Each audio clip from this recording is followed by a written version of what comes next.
নমস্কার শ্রোতা বন্ধুরা, আমি অন্বেষা। যুব অনুষ্ঠানের নতুন এবং এই বিশেষ পর্বে আপনাদের সকলকে স্বাগত। বিজ্ঞান আর প্রযুক্তি, এই দুইয়ের দ্রুত গতিশীল যুগে আমরা প্রতিনিয়ত কত চমৎকার সব ঘটনার সাক্ষী হয়ে থাকি। কিন্তু কিছু কিছু ঘটনা আমাদের শুধু চমকেই দেয় না, বুকটা গর্বে ভরিয়ে দেয়। আমরা যখন বিশ্বজুড়ে আর্টিফিশিয়াল ইন্টেলিজেন্স বা এআই এর জয় জয়কার দেখছি, ঠিক তখনই আমাদের দেশের কিংবা বলা চলে একেবারে আমাদের ঘরের উত্তরবঙ্গের এক 14 বছরের কিশোর দেখিয়ে দিল যে মেধা আর ইচ্ছা শক্তি থাকলে বয়সটা স্রেফ একটা সংখ্যা মাত্র। চ্যাট জিপিটির মতো বিশ্ববিখ্যাত প্রযুক্তিকে টেক্কা দিতে সে বানিয়ে ফেলেছে এক অনবদ্য এআই অ্যাপ। তার রয়েছে কিছু বৈশিষ্ট্য এবং কিছু বিশেষ দিক। আত্মনির্ভর ভারত আর ডিজিটাল বিপ্লবের এই সময়ে তার এই উদ্ভাবন যেন এক নতুন দিগন্তের সূচনা। আজ আমাদের স্টুডিওতে আমাদের সাথে উপস্থিত সেই বিস্ময় বালক এবং ক্ষুদে বিজ্ঞানী। আমরা প্রথমেই পরিচয়টা সেরে নেব। আমাদের সঙ্গে রয়েছে ঋষিকেশ রাউত এবং তার বাবা পিন্টু রাউত। অনেক স্বাগত ঋষিকেশ, তোমাকে আমাদের এই আকাশবাণী শিলিগুড়ি স্টুডিওতে। ধন্যবাদ। প্রথমে তোমাকে জিজ্ঞেস করব, কেমন লাগছে আজকে এই আকাশবাণী শিলিগুড়ি স্টুডিওতে এসে আমাদের সঙ্গে যুক্ত হয়ে? ভালো তো অনেক লাগছে, কিন্তু একটু লজ্জায়ও আছি, মানে প্রথমবার। তাই একেবারেই তোমার মতন বয়সে আমরা বোধহয় মাইকের সামনে দাঁড়িয়ে কথা বলাটা বিস্ময় লাগতো, তবে তুমি এখানে বসেছো এত বড় সাফল্যের পর। অনেক অনেক স্বাগত এবং শুভেচ্ছা অবশ্যই। আচ্ছা, কিছু প্রশ্ন থাকছে তোমার অ্যাপ নিয়ে এবং তোমার বৈজ্ঞানিক কাজকর্ম নিয়ে। তোমার বাবার সাথেও কথা বলবো, তিনিও নিশ্চয়ই ভীষণভাবে গর্বিত তার ছেলের এই সাফল্যে। তবে তার আগে তোমার সাথে একটু কথা বলে নিই। আচ্ছা, এত কম বয়সে এআই এর মতো একটা অ্যাপ তৈরি, এই যে কথাটা মাথায় এলো, এটা কিভাবে এলো এবং এর পেছনের কোনো অনুপ্রেরণা কাজ করছে তোমার জন্য? বয়স তো কোনো ম্যাটার করে না। প্রথম কথা, ব্যাপারটা হলো কার কখন কার মাথায় কি চিন্তাধারা আছে। তো আমি আগে ছোটবেলায় যে চ্যাট জিপিটি আমি নিজেই ইউজ করতাম, ঠিক আছে। আমি নিজে চ্যাট জিপিটি ইউজ করতাম, তখন আমি ভাবতাম যে ওরা ফ্রিতে কেন দিচ্ছে।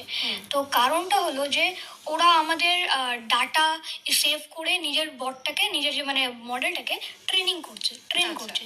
তো সেটা হলো কি হলো যে আমাদের ইন্ডিয়া যে ডাটা হচ্ছে ওটা লিক হচ্ছে, প্রাইভেসি লিক হচ্ছে, সিকিউরিটি লিক হচ্ছে, এটা ঠিক নয়। তাই আমি ভাবলাম যে নিজের কোনো এআই হওয়া দরকার ইন্ডিয়ার। তারপরে আমি খুঁজলাম, একটা এআই নাম পেলাম যেটার নাম হলো সার্ভাম এআই। কিন্তু সেই এআইটা ফুললি পেড, তুমি একটু ইউজ করলে তোমাকে টাকা দিতে হবে। এবার সবার জন্য তো আর টাকা দেওয়া মুমকিন না। তাই আমি কি করেছি, আমি ভাবলাম নিজেরই বানাবো। তো প্রথমে তো আমি শুরু করলাম অনেক বড় লেভেলের এআই অ্যাপ বানাতে, কিন্তু সেটা আমার হলো না। কারণ যে আমার পিসি অত সাপোর্ট করলো না। বাবাকে বলেছিলাম পিসি কিনতে, তো ওটা সাপোর্ট করলো না। বাবাকে যে আমি এস্টিমেট দিয়েছিলাম যেটা করার জন্য, বাবা ওইটার অনেক কম পার্সেন্ট করতে পারলো, কেন নর্মাল একটা মানুষের পক্ষে এটা হবে না, ঠিক আছে। তারপরে আমি ওই পিসিটা দিয়ে 7 বিলিয়ন প্যারামিটার্সের তৈরি করলাম রাইজের জিপিটির মডেল। তো এমন করে আমার হইলো। আর যদি বলো যে আমার অনুপ্রেরণা বা ইন্সপিরেশন কী ছিল, তো ইন্সপিরেশন এইটাই ছিল যে চ্যাট জিপিটি একটা ইন্সপিরেশন বলতে পারি। যে চ্যাট জিপিটি আছে তো একটা নিজের এ হওয়া দরকার। যেরকম চায়নার ডিপসিক আছে, ঠিক আছে, মিস্ট্রাল, আর অনেকজনের অনেক কিছু আছে। তো ইন্ডিয়ার নিজস্ব হওয়া দরকার। তাই একদম একদম খুব ভালো লাগলো তোমার এই অনুপ্রেরণার কথাটা শুনে, এবং যে তাগিদ নিয়ে তুমি এই অ্যাপ বানানোর কাজটা শুরু করেছো, অবশ্যই আমরা আশা করব এটা আরো বড় কোনো জায়গায় পৌঁছো। আচ্ছা, কোন স্কুলে পড়ো ঋষিকেশ? আমি জলপাইগুড়ি জেলা স্কুলে পড়ি। কোন ক্লাস? ক্লাস 9। আচ্ছা, ক্লাস 9 মানে তো বেশ চাপ পড়াশোনারও রয়েছে। হ্যাঁ। তাহলে তোমার গবেষণার কাজ এবং পড়াশোনা দুটো সামলাচ্ছ কি করে একসাথে? বলতে গেলে একটু তো ক্ষতি হয়েছে আমার পড়াশোনায়, কিন্তু আমি তাও ট্রাই করছি অনেক যে ব্যালেন্স করে করার। আর বাবাও এটা ছোটোর থেকেই বলতো যে তুই ওইটাও কর এটাও কর, একদম ব্যালেন্স করে করিস। তো বাবার জন্যেই মেন আমি এটা ভালো করে ব্যালেন্স করতে পারলাম। কোনো কি সময় বাধা রয়েছে যে এইটুকু সময় আমার গবেষণা এবং বিজ্ঞানের কাজেই রাখবো এবং এই সময়টুকু পড়বো? না, এরকম তো কোনো আমার সময় ছিল না। মানে এগুলা কাজ কেমন হয় কোডিংয়ের, যে তুমি একটা স্টার্ট করলা, স্টার্ট করার পরে ওটা ছাড়া পর্যন্ত, মানে গোটা না হওয়া পর্যন্ত, ওই যে একটা কনসেপ্টটা না তুমি ছাড়তে পারবে না। ছাড়লে না পরে তারপরে আবার জিরো থেকে স্টার্ট করতে হয়। আচ্ছা। এই জন্য আমি আমি যখন করি তো একটু টাইম লাগে, যে বকা টকা খাই, কিন্তু তাও আবার পড়াশোনাতে আসতে হয়, আর করি সব বেশ, বেশ। ব্যালেন্স করে দিই। বেশ। একটু তোমার বাবার কাছে যাব। এই যে ছেলের এত বড় সাফল্য, যখন সে শুরু করেছিল এই কোডিং এর বিষয়, বা সে বলছিল যে একটা এআই অ্যাপ বানাবে, আপনাদের ধারণাটা কি ছিল? কারণ আমাদের বাবাদের সময়কার যারা রয়েছেন তাদের পক্ষে এআই এবং ডিজিটাল এই বিষয়গুলো বোঝা একটু শক্ত। সেই বিষয়ে আপনার ধারণা বা আপনার মতামতটা কি ছিল? হ্যাঁ, ফার্স্ট অফ অল এরকম কোনো ধারণাই ছিল না। হুম। এটা চিন্তা ভাবনা করাই ভুল আর কি, যে এআই তৈরি করবে না কি তৈরি করবে। বাস্তব কথা হলো যে আমি নিজে কম্পিউটারে কিছু জানি না। হুম। হুম। একটা সাধারণ কর্মচারী, সি গ্রুপের স্টাফ, একটা দপ্তরে চাকরি করি। এবার এগুলো নিয়ে আমাদের নাড়াঘাটা নেই। তো ও যে এটা করবে সেটা আমিও জানতাম না। আসল ব্যাপারটা হলো যে আমি একজন প্রাইভেট টিচার ব্যাপার। আচ্ছা। হ্যাঁ, আমি ম্যাথামেটিক্সের টিচার। আচ্ছা। তো কম্পিটিটিভ এক্সামের পড়াই। এবার আমি সবসময় বাচ্চাদের প্রেরণা দেই, প্রত্যেকে এগিয়ে আসো, এই করো সেই করো। তো মাঝে মধ্যে ওকে স্কুল থেকে নিয়ে আসার সময় আমার দপ্তরে একজন কম্পিউটারে আমার ভাই আছে, ভাই বলতে পরিচিত, আমার কলিগ, ভাইয়ের মতন ভালোবাসে, হুম। করণ বলে। সে কম্পিউটারে খুব দক্ষ। তো ও যখনই আমার ছেলে স্কুল থেকে মাঝে মধ্যেই অফিসে নিয়ে যেতাম আমার দেরি হওয়াতে, তো করণের কাছে করণ কাকু বলে ঝাঁপিয়ে যেত ওর কোলে। তারপর ওর সাথে কিছু কনসাল্ট হয়েছে, সে আচ্ছা। কম্পিউটার ভালোবাসে আর ও কম্পিউটারে কাজ করে। তো ওর সাথে যখন কনসাল্ট হয়, হঠাৎ একদিন আমাকে করণ, আমার কলিগ, সে বলে, পিন্টুদা তোমার ছেলের মধ্যে না একটা অন্যরকম ভাব আছে, হুম। ভালো দিক আছে। তো একজন যাকে ভালোবাসি সে যদি একটা পরামর্শ করে অবশ্যই মানতে ইচ্ছাও করে। তা আমাকে বলেছে যে পিন্টুদা তুমি ওকে এখন কম্পিউটার না হলেও তুমি ওকে মোবাইলটা কিনে দাও। তা আমার পকেটে রয়েছে এখনো অলরেডি 16,000-এর মোবাইল, আর আমার ছেলেকে আমি 21,000-এর মোবাইল কিনে দিয়েছি। ঠিক আছে। আচ্ছা। এইবার ও দেখি মোবাইল নিয়ে কিছু করছে, আমরা কিছুই জানি না। হঠাৎ আচমকা গত বছর সেপ্টেম্বরে 23 তারিখে আমাকে বলে, বাবা আমি একটা জিনিস বানাচ্ছি, কিন্তু তখনও আমরা জানি না একটা জিনিস বানাচ্ছি এটা। ও তার মাঝে কিন্তু আমাকে বলে যে বাবা কিপ্যাড কিনে দাও, কিপ্যাড দাও আর একটা মাউস কিনে দাও। হুম। হুম। তো ও নিজেই পছন্দ করে অনলাইন থেকে কিনেছে, ওই ফটো আছে আমার কাছে। তো ও করেছে কি, মোবাইলকে ভিডিও করার যে স্ট্যান্ড আছে, হুম। স্ট্যান্ডের উপরে রেখে দিয়ে সেটাকে আবার কম্পিউটার বানিয়ে নিয়েছে। মানে বাহ। কম্পিউটারে যেভাবে মনিটরে দেখা যায় সবকিছু, হুম। ঠিক সেভাবে একদম মনে হবে যে এটা কম্পিউটারের স্ক্রিন, বাট ওটা কিন্তু মোবাইল। আচ্ছা। তো টোটাল সেটিংসটাই চেঞ্জ করে দিয়েছে। আচ্ছা। সেটিংস চেঞ্জ করে নিয়ে ও কম্পিউটার বানিয়ে চালাচ্ছে। এখনো যে জিনিসটা বানাচ্ছে সে তার জন্য তো মোবাইলের সাফিসিয়েন্ট সাপোর্ট নেই। তারপরে ও আমাকে হঠাৎ বললো, বাবা আমি একটা জিনিস বানাচ্ছি, আমাকে পিসি কিনে দিতে হবে। আর আমি জানি ও কিছু না কিছু ভালোই করবে।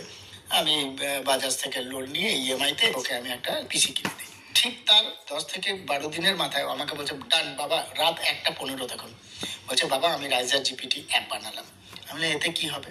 তারপরে ও ব্যাখ্যা দিল, বললো। হুম। তারপরে সেদিন থেকে আজ পর্যন্ত ও খালি ডেভেলপই করে যাচ্ছে। আগে তো আচ্ছা। কম্পিউটার যদি অফ থাকতো তাহলে আপনি দেখতে পারতেন না, এখন ও এমন সেটিং করে রেখেছে যে আপনি এখনই চালাতে পারেন। বাহ, বেশ ভালো, বেশ ইন্সপায়ারিং একটা গল্প বলাই যায়। আচ্ছা ঋষিকেশ, এই যে কোডিং বা প্রোগ্রামিং এর এই দুনিয়া, এত ছোট বয়সে এই কোডিং নিয়ে তোমার হাতে খড়িটা কিভাবে, শুরুটা কিভাবে কোডিং নিয়ে? আমি যখন 6 ইয়ার্সের ছিলাম, 6 বছরে, বাবা আমাকে তখন মোবাইল দিত, ঠিক আছে, বাবার মোবাইল, তখন আচ্ছা। আমার মোবাইল ছিল না। তো বাবার মোবাইল নিয়ে আমি কি করতাম, বাবার মোবাইলের সেটিংস খুলতাম আর আচ্ছা। সেটিংস ঘাঁটতাম। আচ্ছা। এমনি কিচ্ছু না, সেটিংস ঘাঁটতাম, কিছু দেখতাম, কখনো কোনো ভুল করতাম ওটাকে ঠিক করতাম, এইটাই কাজ ছিল। তারপরে এরকম আস্তে আস্তে সব জানতে জানতে জানতে জানতে তারপরে একসময় এমন আসলো যে ইউটিউবে কোডিং দেখতেছি, তারপরে এটাতে করতেছি, এরকম করতে করতেই আমার শুরু হয়ে গেলো, একদম নিজে থেকে নিজে হয়ে গেল আমার কোডিং শেখা। আচ্ছা, তো তোমার এই যে অ্যাপটা বানিয়েছো, এটার কি বিশেষ কোনো নাম দিয়েছো? এটার একটা বিশেষ নাম দিয়েছি, রাইজার জিপিটি নামের। আচ্ছা, কেন এই নামটাই বেছে নিলে? কারণ যে আমি যখন 5-6-এ পড়তাম, তখন রাইজের হোস্ট নামের একটা আমি হোস্টিং বানিয়েছি, যেরকম হোস্টিংয়ের আছে আমি বানিয়েছিলাম, আর ডিসকর্ডে হোস্ট হইতো। তো ওইখানে ওইটারও আমি বলেছি ওখানে রাইজের হোস্ট কেন দিলাম, কেন যে রাইজার মানে হইলো যেরকম রাইজ মানে সানরাইজ যেটাকে বলে। তো ওইটা যেরকম সবসময় উঠে, কোনো নিচে নামছে না, এবার যখন নিচে নামতেছে মানে সানসেটে, তখন ওইটা আবার কাম ব্যাক করে সানরাইজ হচ্ছে। তো এটার কোনো এন্ডলেস, এটা এন্ড হচ্ছে না। এন্ড হলে তো পৃথিবী এন্ড হয়ে যাবে। তো ওটাই যে এটা কোনো শেষ হচ্ছে না, এমন একটা জিনিসটার নামই হলো রাইজার। তো ওই জন্য রাইজার আমার যত কিছু শুরু হয়, যেরকম host with raiser, raiser GPT, raiser host, এমন। আচ্ছা আচ্ছা, বেশ সুন্দর একটা কনসেপ্ট, যে শুধুমাত্র উত্থানের কথাই কিন্তু এটা বলছে, আবার ঘুরে দাঁড়ানোর কথা বলছে। বেশ সুন্দর। এই যে তোমার অ্যাপটা রাইজার জিপিটি, এটা বাদ বাকি চ্যাট জিপিটি বলো বা অন্যান্য দেশের বিভিন্ন এআই বোট অ্যাপ রয়েছে, তাদের থেকে আলাদা কিভাবে?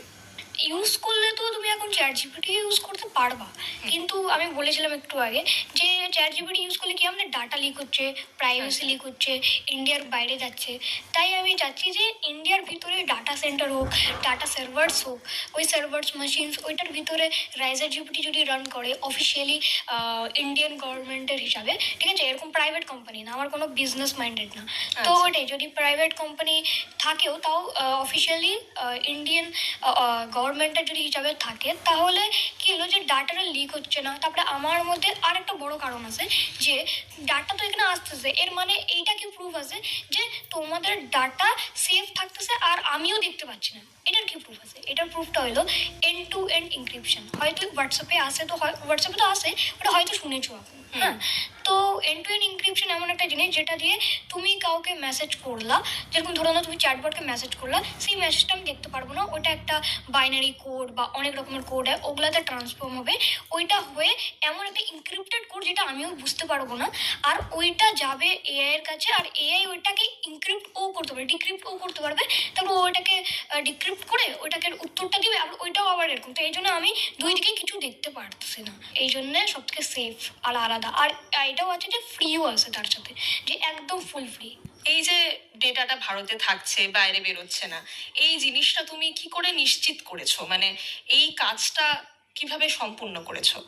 প্রথমে তো স্টার্টিং এর দিনে যেটা বাবা বলছিল যে 10-12 দিনের মাথায় বললাম যে ডান তৈরি হয়ে গেছে, তখন আমার এটা হয়নি। তারপরে আমি ভাবলাম যে এরকম তো ডাটাও সেভ করতে হবে।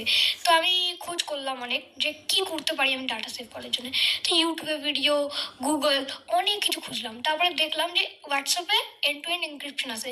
তারপর ওইটাকে আমি না লাগানো আগে দেখলাম যে কী করে লাগায়, কি হয়, কেমন করে কি হয়, সব এটাকে কি করলাম, আর এমন করে আমি এন্ড টু এন্ড এনক্রিপশন লাগাই দিলাম। বাহ, বেশ সুন্দর। এই অ্যাপ তৈরির পেছনে তুমি কোন প্রোগ্রামিং ল্যাঙ্গুয়েজটা ঠিক ইউজ করেছো? যেরকম ব্যাক এন্ডের জন্য আমি ইউজ করেছি জেএস, জাভাস্ক্রিপ্ট। আচ্ছা। আর ফ্রন্ট এন্ডের জন্য যেরকম ইউজ করলাম আমি এইচটিএমএল, সিএসএস, ঠিক আছে। আর কোনো কোনো জায়গায় ফ্রন্ট এন্ডেও জেএস ইউজ হয়েছে। আচ্ছা, এই যে পুরো প্রসেসটা এতদিন ধরে বানালে অ্যাপ, সেটা ভুল হলো, কিছু আবার চেঞ্জ করলে, এই পুরো ঘটনাটাতে তো বেশ অনেক চ্যালেঞ্জের মুখোমুখি হয়েছো। সেসব নিয়ে যদি একটু বলো যে কি কি ধরনের চ্যালেঞ্জেস এসছে এবং সেটাকে তুমি কি করে ওভারকাম করেছো? যেমন সব থেকে মেন চ্যালেঞ্জেসটা ছিল যে আমার ভিসি সাপোর্ট করতো না। কেন যে যখন আমি এটা বানাতাম তখন যখন এত লাইক কত কারোর্সের কোড হচ্ছে, ঠিক আছে, তো ওইটা যখন আমার লোড হতো না, তখন আমার লিটারালি পিসি ল্যাগ হতো, ঠিক আছে, ওই কষ্টের মধ্যে আমি করতাম। তারপরে যখন করলাম, তো এই জন্য একটু ছোট করলাম, তাও আমি করলাম, ঠিক আছে। হয়তো চ্যাট জিপিটির মতন পাওয়ারফুল হবে না, কিন্তু একদিন হবে, ঠিক আছে। তো এবার ওইটা ছিল সবার থেকে কঠিন, ঠিক আছে। এই জন্য যদি আমি সার্ভার্স বা মেশিনস সাপোর্ট পাই, ঠিক আছে, ফাইন্যান্সিয়াল দিক দিয়ে সার্ভার্স, মেশিনস, ডাটা সেন্টার, এগুলো যদি ইন্ডিয়ার ভিতরেরটা যদি আমি সাপোর্টটা পাই, তাহলে আমি এত কঠিনটা হবে না, ইজিলি আমি বানাতে পারবো। আর ওরা যেরকম চ্যাট জিপিটি যেরকম বিলিয়ন্স অফ মানি ইউজ করে, বিলিয়ন্স ট্রিলিয়ন্স মানি ইউজ করে ওরা বানাচ্ছে। আর আমি যদি মানে জিরো টাকায় বলতে গেলে ডোমেনও আমার ফ্রি ডোমেন, ঠিক আছে, সাব ডোমেন ইউজ করতেছি। তো ওগুলা দিয়ে যদি আমি এরকম করতে পারি, তো যদি সাপোর্ট পাওয়া যায়, তো আমি অনেক কিছু করতে পারবো। এটা আমার ব্যাপার। আর একটা চ্যালেঞ্জেসের যদি কথা বলি, এপিআই অনেক জায়গায় ওগুলো পেড হতো, ঠিক আছে। আচ্ছা। তো আমি সব কিছুই ভাবলাম যে নিজেরই বানাবো, মানে লাগবে না আমার কারোর এপিআই ইউজ করতে, যেরকম ট্যাবেলি আর ওগুলার যে ওগুলো হয় না যে গুগল সার্চ, ঠিক আছে, সার্চ ইঞ্জিন, তো ওগুলারও আমি নিজের থেকে বানানোর জন্য অনেক কিছু করলাম। আর পসিবল এখন না, কিন্তু সাপোর্ট পেলে ওটাও করবো, নিজের গুগল সার্চ ইঞ্জিন, গুগলের মতন সার্চ ইঞ্জিন যেরকম ফায়ারফক্স, ওরকম নিজের বানাবো। তারপরে যত কিছু এপিআই সার্ভার সব কিছু নিজের হওয়া দরকার, এটাই আমি চাই। বাহ, বেশ অনেক ভবিষ্যৎ পরিকল্পনাও রয়েছে। তো এর মধ্যে দিয়ে আসছি যে এই এআই বা বিজ্ঞানের জগতে আর্থিক দিকটা কতটা দরকার, তোমার কি মনে হয়? স্টার্ট আপে যদি তুমি স্টার্টিং দিকটা দেখো, একটু তো দরকার হয়, তাও আমি কিছু কিছু করে মানে জোগাড় করে করে দিছি। কিন্তু রিয়েলি বললে ফাইন্যান্সিয়াল যে ব্যাপারটা, ওটা অনেক দরকারি, অনেক, কেন যে সব কিছুতেই এখন টাকা লাগে ওগুলো করতে। এই বিষয়টা ধরেই তোমার বাবার কাছে একটু যাব। এই যে অর্থনৈতিক ব্যাপারটা যে আসছে, ছেলের পেছনে কিভাবে এটা ম্যানেজ করেছেন? একটা মধ্যবিত্ত পরিবারের পক্ষে তো বেশ ডিফিকাল্ট এই দিকটা ম্যানেজ করা, তো সেটা কি করে সামলেছেন? আসলে আমি বুঝতে পারিনি যে খরচ কোথায় হচ্ছে। আচ্ছা। একদম বাস্তব, আমি যেটা বলি একদম বাস্তব কথা বলছি। আচ্ছা। ঠিক আছে, যেমন ওর এটা প্রয়োজন, ঠিক আছে এনে দিচ্ছি, কিন্তু ও আমাকে খুব সেভ করেছে। ও না জেনে কিভাবে, মানে কি সব নাম বলেছে, ডোমেন টোমেন, এগুলো আমি কিন্তু কোনোটাই জানি না এর অর্থ কি বলছে, ও আমার মাথার উপর দিয়ে বেরোচ্ছে। তো এই জিনিসগুলো যে প্রয়োজন না, ও বেশি ফ্রিটা ব্যবহার করছে। আচ্ছা। মানে যেটা মনে করুন, ওর ল্যাঙ্গুয়েজে পরবর্তীতে আমি বুঝতে পারলাম যে যে জিনিস কিনে ব্যবহার করতে হবে, হুম। ও কি করেছে, আমি তৈরি করব, আমি ব্যবহার করব। ও শুধু একটা অ্যাপ তৈরি করেছে শুধু তা না, কিন্তু ওর টাকাটাও উপার্জন করে নিচ্ছিল ভিতরে। আচ্ছা। যেমন কি রাইজার হোস্ট যেটা বলেছিলাম, হুম।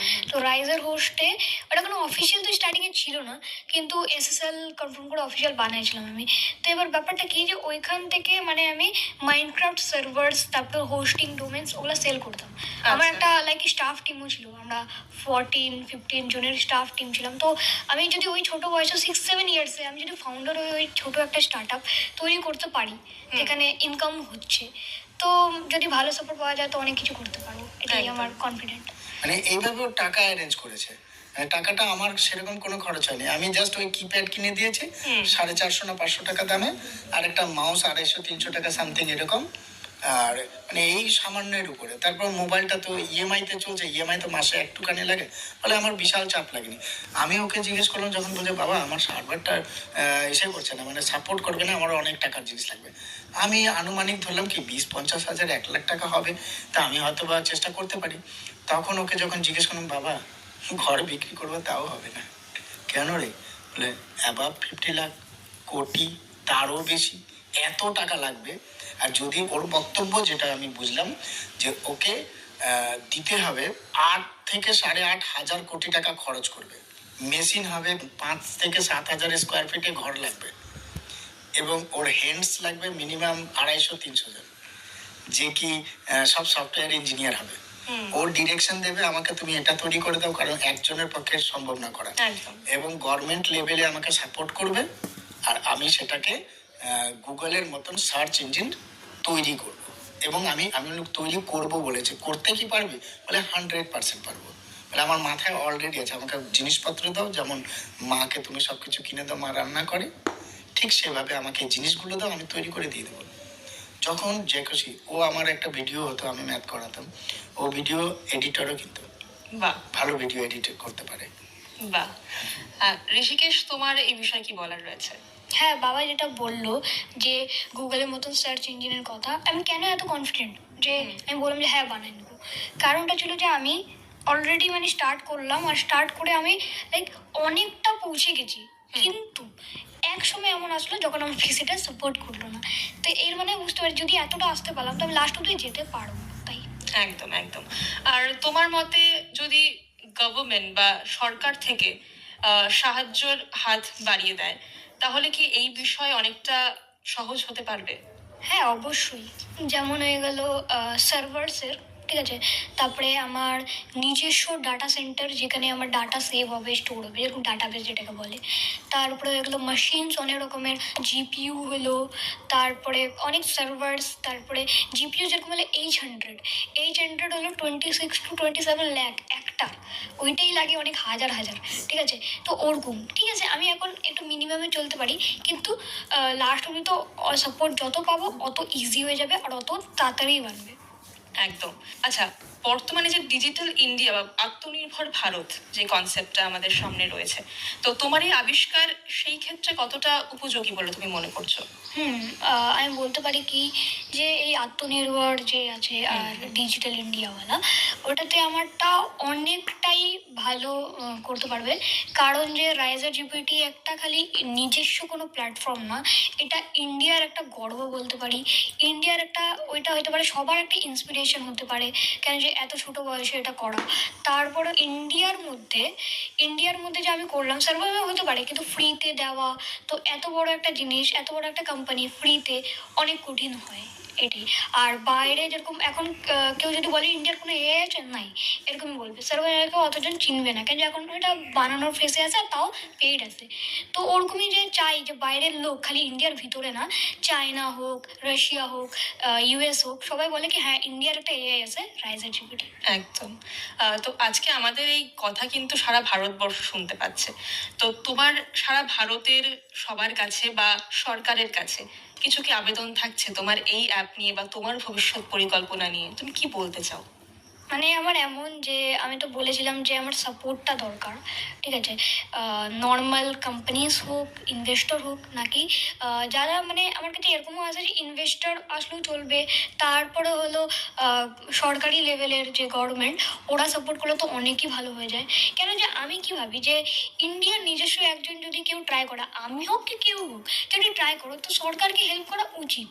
একদম। তো এটাই আমার আবেদন যে হেল্প করুক। আচ্ছা, ছোট থেকে যে স্কুলে পড়াশোনা করছো বা ভবিষ্যতে কলেজে পড়বে, তোমার কি মনে হয় যে স্কুল কলেজগুলোতে এই ধরনের বিজ্ঞান বা এআই নিয়ে এডুকেশন বা শিক্ষা দেওয়াটা কতটা জরুরি? যেমন আমি একটা গল্প আগে ছোট্ট একটা বলবো, হুম। যে কিছুদিন আগে একটা নিউজ রিপোর্টার এসেছিল বাড়িতে। হুম। হুম। এবার নিউজ রিপোর্টার বললো যে তুমি কোডিংটা কি করে শিখলে, স্কুলে তো শিখাই দেয় এই সময়, মানে এই 6-7 ক্লাসে। হুম। তো আমি বললাম যে না না, 6-7 ক্লাসে তো আসেই না, 10+ হইলেই আসে।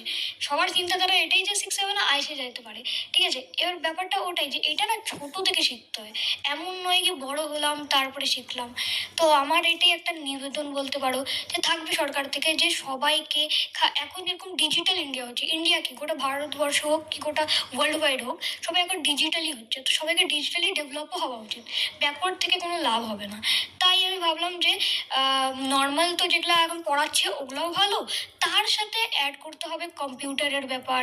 এখন যেরকম আমাদের ক্লাসে, আমাদের জলপাইগুড়ি জেলা স্কুলেও, আমাদের জেলা স্কুল হোক কি যেখানেও হোক, এখন কম্পিউটার নিয়ে অত বেশি মাতামাতি নেই, আসলাম কিবোর্ড চালালাম এটাই। হ্যাঁ, কোডিং টোডিং ওরকম কিছু শেখাই না। তো আমি চাই যে ওটাও শেখাক, আর সবাই জানুক, এআই নিয়ে হোক, বিজনেস হোক, মেইনলি হোক যে বিজনেস নিয়ে শেখাক, বিজনেস কী করে করতে হয় ওইটা শেখাক, তাকে ফিউচার বানে, এমন নাকি যে খালি পড়াশোনার দিকে ঝুঁকটা দেয়। একদম, একদম। আমরা একেবারে অনুষ্ঠানের শেষ মুহূর্তে রয়েছি। শেষ করার আগে তোমার বাবার কাছে আরেকবার যাব, যে এই যে ছেলের এত বড় সাফল্য, কিরম লাগে? প্রথমত গর্ববোধ, একদম। স্বাভাবিক। তো এবং তার চেয়ে বড় ব্যাপার হচ্ছে যে আমাদের ফ্যামিলিটাই হচ্ছে দেশপ্রেমী।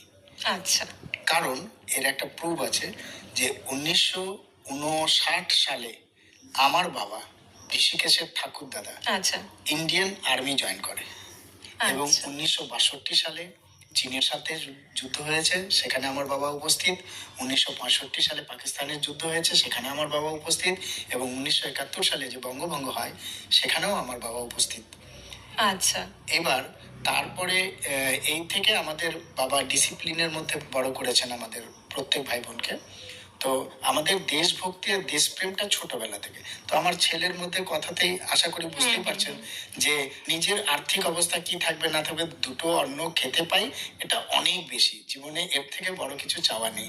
এবার আমার দেশের জন্য যদি হয়, তার মধ্যে যেমন আমি গর্ব একদিক থেকে ফিল করি যে আমার বাবা আর্মিতে ছিলেন, এবং আরেক দিকে ফিল করছি যে আমার ছেলে এমন একটা কাজ করছে এবং করতে চলেছে যেটাকে গোটা দেশে গর্ব হবে, এবং আর্মিতে অবশ্যই গর্বের বিষয়। এবার যেটা আমি বলতে চেয়েছিলাম, যে আমরা এই চেষ্টাটা বিগত 3 থেকে 4 মাস ধরে করছি আচ্ছা। প্রায়, যে সরকারের কাছে পৌঁছাক। কারণ যতক্ষণ পর্যন্ত এটা বড় হাতে না যাবে, ততক্ষণ পর্যন্ত আমরা এই একটা কুয়োর ব্যাং হয়ে থাকবো। একদম, একদম। ঠিক আছে। তো যার জন্য আমরা চেষ্টাও করেছি। লাস্ট নভেম্বর ডিসেম্বরে আমি আমাদের জলপাইগুড়ি সাংসদ ওনার সাথে দেখাও করেছিলাম। তো উনি আশ্বাস দিলেন, তারপরে ওনার যে অ্যাসিস্ট্যান্ট মানে পিএ, উনি আমাকে সময় দিয়েছেন, বলেছেন যে আসবো, নিয়ে যাব, করব। ফোনও করেছি একাধিকবার, কিন্তু কোনো রেসপন্স পাচ্ছি না। আমার ছেলের ক্ষেত্রে আমি ভালো করে জানি, আমি তো মিনিমাম একটা গ্র্যাজুয়েট। আমি এইটুকুন জানি যে যদি আমাদের দেশ, আমি মনে করি প্রথম ফার্স্ট চান্স নিজের দেশকেই দিতে হয়। যদি আমার দেশ আমার ছেলেকে এরকমভাবে উৎসাহ না করে, হেল্প না করে, যদি দেশের জন্য না তৈরি করে, তাহলে এই ধরনের আজকে যখন আমরা, আমার ছোট্ট একটা কথা মনে পড়ে যে যখন আমরা শুনি গল্প করি গর্বের সাথে, যদিও এটা আমাকে গর্ব না বলে এটাকে আমি লজ্জা বলা উচিত, যে আমাদের বিজ্ঞানী নাসাতে আছে, আমাদের বিজ্ঞানী ওখানে আছে, আমাদের ভালো বড় ডাক্তার আমেরিকাতে আছে। আমাদের লজ্জা হওয়া উচিত না? তাদেরকে আমরা অ্যাফোর্ড করতে পারিনি, ইন্ডিয়াতে রাখতে পারিনি? একদম। হওয়া উচিত ছিল সেই বড় বড় বিজ্ঞানী, সেই বড় বড় ডাক্তার, বড় বড় যিনি কাজ করেছেন লেখক, তারা যেন আমার দেশে থাকতেন। আজ সেই সুযোগটি আছে, অথচ দেখছি রেসপন্স পাচ্ছি না। কিন্তু আমাদের একদম 99.9% ইচ্ছে আমার ছেলে আমার দেশেই থাকবে। একদম। সাহায্যটা যেন সরকার করে। আমাদেরও সেই আশাই রইলো, যাতে ঋষিকেশ একদম। আমাদের দেশে থেকেই আমাদের দেশের জন্য আরো নতুন নতুন বিজ্ঞান প্রযুক্তির আবিষ্কার একে করুক। যেন বিদেশ না যেতে হয়, একদম এটা আমার একদম, ইচ্ছে। একদম সেই আশা আমরাও রাখছি। আচ্ছা ঋষিকেশ, শেষ করার আগে তোমার মতন যারা এআই নিয়ে কাজ করতে চায়, বিজ্ঞান প্রযুক্তি নিয়ে কাজ করতে চায়, ছোট ছোট বাচ্চারা রয়েছে, তোমার বয়সী অনেকে রয়েছে, তাদের জন্য কি বার্তা দিতে চাও? যেই প্রযুক্তির উপরে তুমি কাজ করছো সেটি করতে চালো। কোনো হতে পারে ফেল, পেতেই পারো, ঠিক আছে, নাও হতে পারে, কিন্তু ট্রাই সবসময় করবা। কেন যে একদিনে হবে না, কিন্তু একদিন হবে, এটা অনেক বড় কথা। তো এই জন্য আমি ফুল কনফিডেন্ট আছি যে হ্যাঁ আমি করতে পারবো। তো তেমনই তোমরাও কোনো এটা ভাববে না যে আমি করতে পারবো না, এমন কিছু। সবাই চেষ্টা করো, হবে, ব্যালেন্স করে চলো, সব হবে। একদম। অনেক ধন্যবাদ ঋষিকেশ, এবং আপনাকে অবশ্যই পিন্টু বাবু আমাদের সঙ্গে কিছুটা সময় কাটানোর জন্য, ঋষিকেশের এআই অ্যাপ এবং তার প্রযুক্তির বিষয় নিয়ে আমাদের সঙ্গে কথা বলার জন্য। আশা করছি আজকের যুব অনুষ্ঠান আপনাদের সকলের ভালো লেগেছে। এতক্ষণ আমরা শুনছিলাম এক 14 বছরের ক্ষুদে বিস্ময়ের গল্প। যে বয়সে সবাই প্রযুক্তি ব্যবহার করতে শেখে, সেই বয়সে ও নিজে একটা আস্ত এআই অ্যাপ তৈরি করে দেখালো। আর সবচেয়ে বড় কথা, দেশের ডেটা দেশেই সুরক্ষিত রাখার এই চমৎকার ভাবনা সত্যি আমাদের গর্বিত করে। ঋষিকেশ, তোমার এই অনন্য আবিষ্কার আগামী দিনে আরো সফল হোক, টেক দুনিয়ার ভারতের নাম উজ্জ্বল হোক, এই শুভকামনাই করি। ধন্যবাদ। আজকের মতো যুব অনুষ্ঠান এই পর্যন্তই। সবাই ভালো থাকবেন, সুস্থ থাকবেন এবং অবশ্যই শুনতে থাকবেন আকাশবাণী শিলিগুড়ি। ধন্যবাদ।